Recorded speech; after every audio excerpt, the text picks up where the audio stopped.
How you doing tonight, brother? I'm hyped. I'm so excited to be here. It's an honor. Thank you.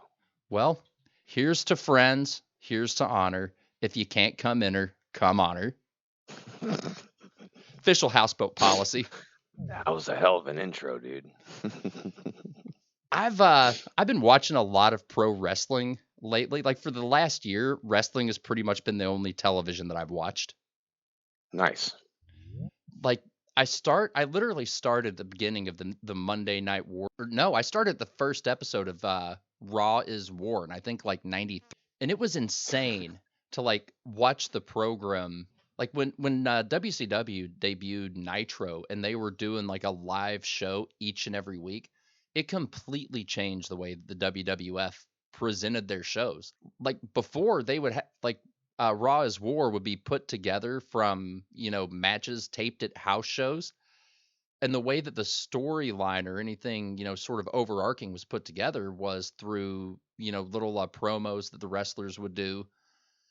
And you'd have the commentators, they would come in and they would take the finished cut and they would basically do the bit over all the matches that were cut together.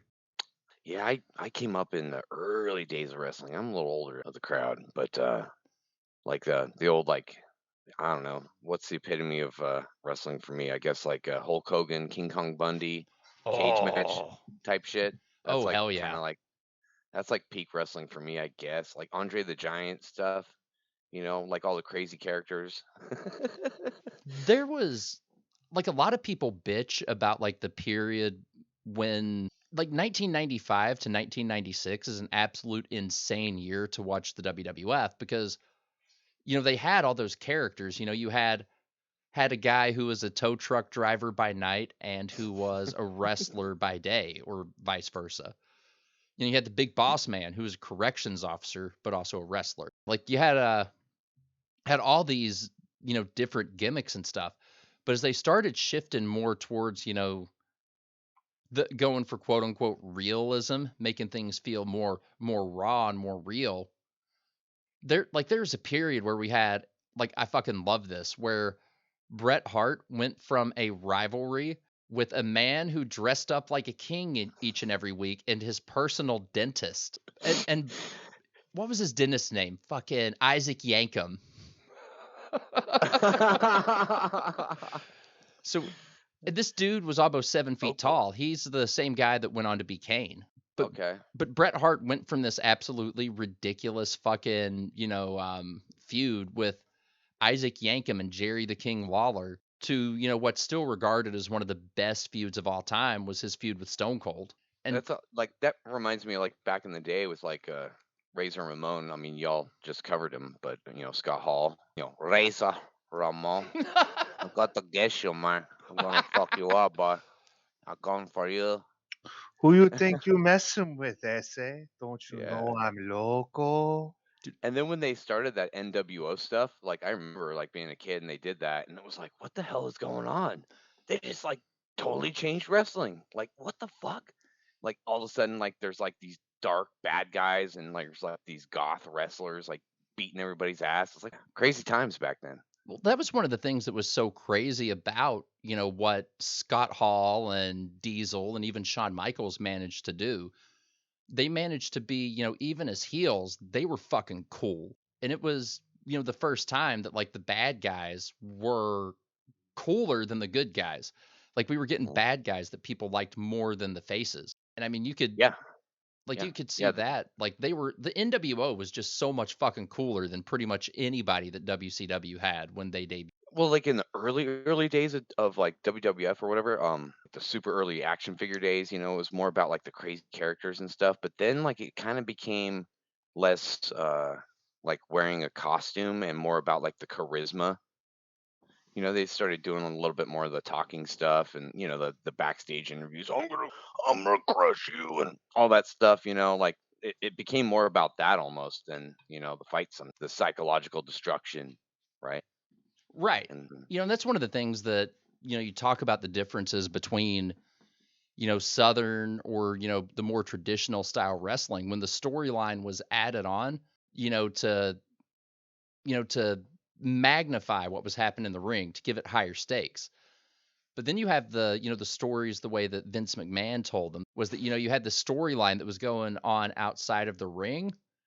And it's basically the crescendo, or the way that problems were solved were in, it was through the wrestling that solved the problems that were going on outside of the ring. That's actually interesting that that's not a Southern thing. Because, at least to me, just on a surface level, like the whole idea of it building to a crescendo and then you have to settle it with a fight, like that comes across more like honor culture, or like, this guy who's in your social circles finally pulled too much shit and you have to actually duel him, sort of thing. Well, think of it more like this: with the Southern style, the sport is being put first, and with the Northern style, as it were, the drama. Okay. The Mhm. the soap opera element of it.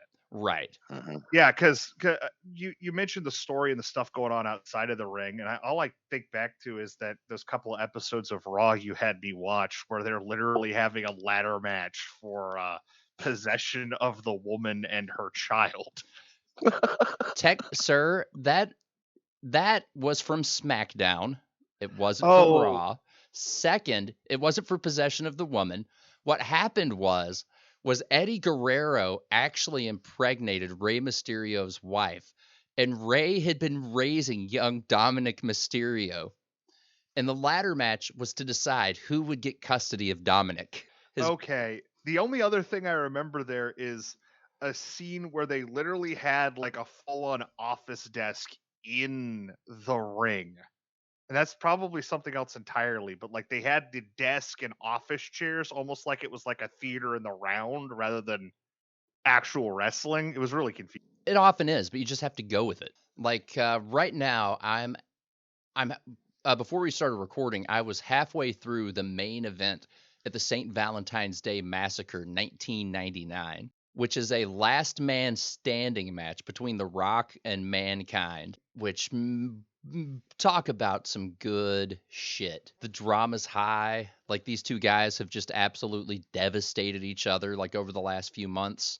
And one of the things that I love so much about it, like even the Attitude Era, when things got absolutely, stupid, ridiculous, over the top, you had, you know, there was a lot of sex being sold with the WWF divas. But like, you compare like the Attitude Era to something like the new Disney Pixar movie Turning Red, and it's Sunday school.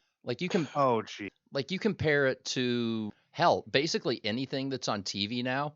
Like, yeah, there's black guys, but they have a distinctive black identity.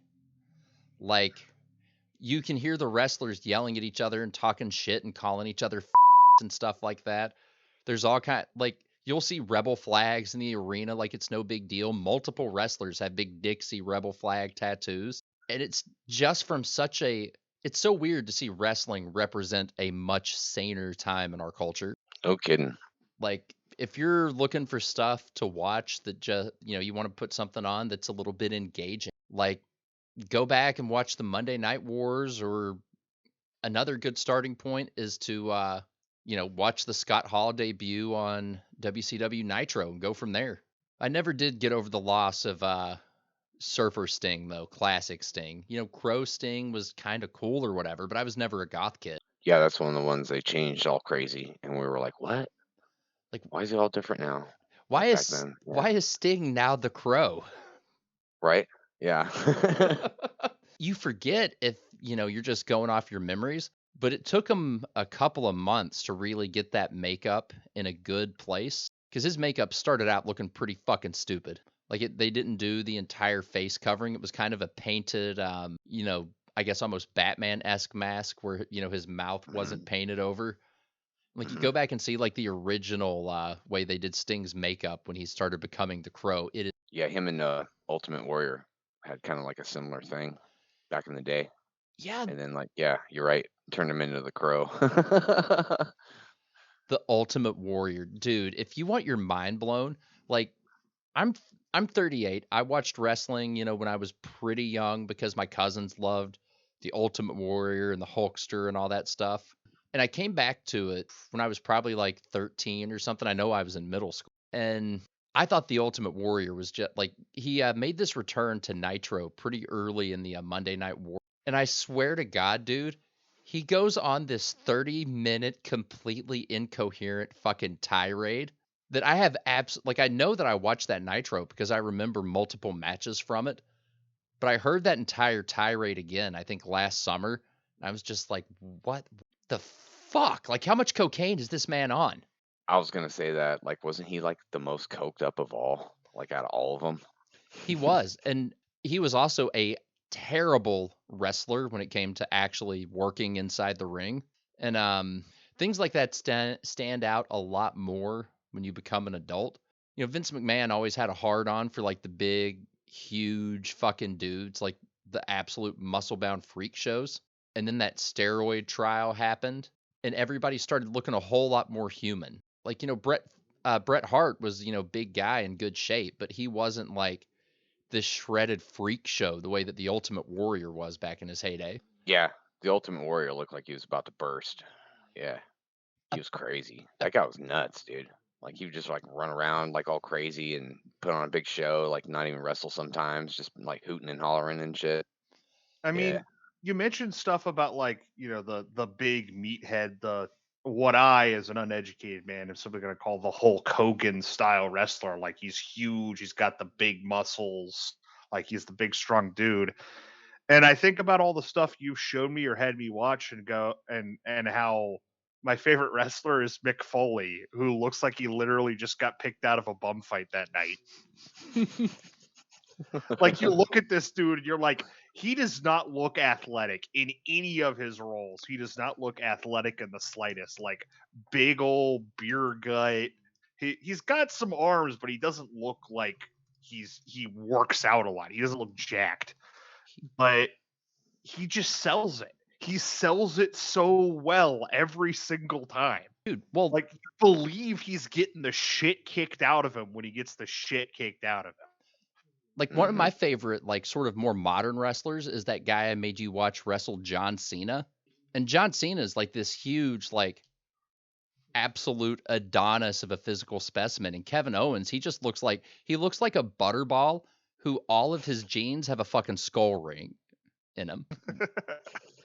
And then this dude like rips off like a fucking top rope moonsault that looks as nimble and agile as a luchador. Like, the dude can fucking work, man. And you know, I had Walrus watch a match with Kevin Owens and John Cena, and it was such like it was such wonderful storytelling. You know, both guys incredible fucking wrestlers.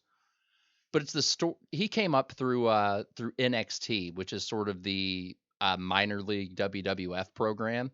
And like him getting a shot against John Cena, it was the little guy trying to make good, to try to prove that he deserved to get the call up to the majors. And Wow.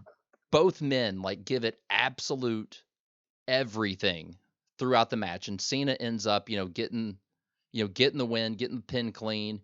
And like it's this moment, that moment of tension in the ring that you get like sometimes after a face versus face match. Or, when, the heel is like finally begrudgingly accepting the other guy. John Cena is putting his hand out there to tell him like, dude, either one of us could have pulled that off in the end. Like, you belong here. And that tension builds like, do the right thing, KO. Like, reach out and take his hand. And he does. And then he kicks the shit out of him with a cheap shot.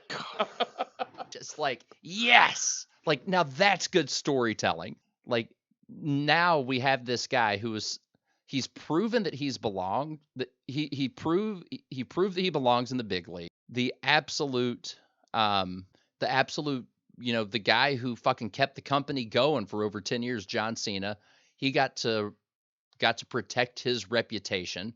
But we still got, this new guy, he got to look like a threat, got to look like a badass. And then after the match, when he power bombs John Cena spine first onto the edge of the apron, it shows that he is an absolute terrifying threat of a man who will do awful things to other human beings. And it's like beautiful. It's set up so many possibilities within the storytelling aspect just through the work that was done in the ring. And that's why I love wrestling.